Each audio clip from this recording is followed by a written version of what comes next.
Today's philosophy journal entry is Transcendence as a Virtue. This is essay 32 from Philosophy Thought That Counts. Transcendence is a relationship from one criterion to another.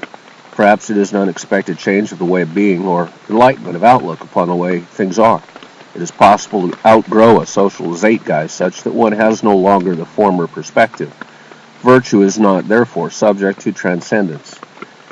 As ethical values of a given system itself are defined, virtues are those summarized ways of being and forms of conduct that are good. To transcend those virtues are to negate them generally. There is not a mutually exclusive relation between virtue and transcendence. However, Jesus Christ fulfilled the law even while he seemingly transcended it. A higher good may exist. The codified or written descriptions of virtue may not be able to recognize it when it is personified. A society may have an ossified actualization of virtue such that it becomes out of step with the living fact of virtue.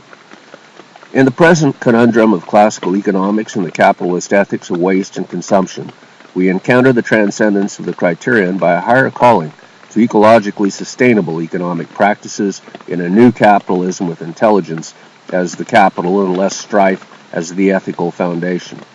A transcendence of a prior ethical structure considered in some regards, even if dubiously to be virtuous, at least in comparison to social absolutism and communist tyranny, may be virtuous if the prior system's ethics were not actually the highest virtues possible. The point of social virtues is to benefit society best, toward its true interests. Individualism is a virtue that receives strengthening in a virtuous society. The willingness to serve and sacrifice for the public interest is decreased in occurrence when the public is readily willing to do so.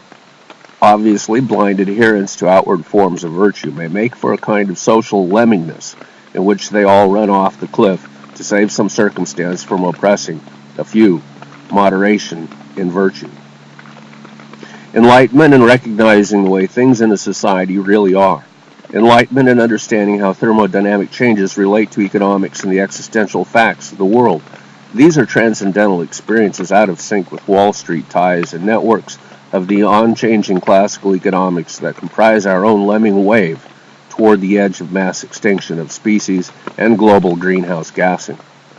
The relationship between transcendence and virtue has been a subject of philosophical inquiry since Socrates and Plato developed the idea of the realm of ideas and forms 2,500 years ago. Other philosophical traditions have also inquired into the nature of reality, of deontology and transcendence to discover the truth. In the tale of Gilgamesh, the journey to the headwaters was a process of transcendence in geographic metaphor. One need not travel any place to discover transcendence.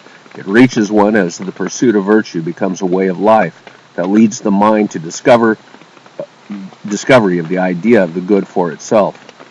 People have thought of God as the highest good and of ways to relate to the highest good while on earth. Such inquiries form the basis of virtue.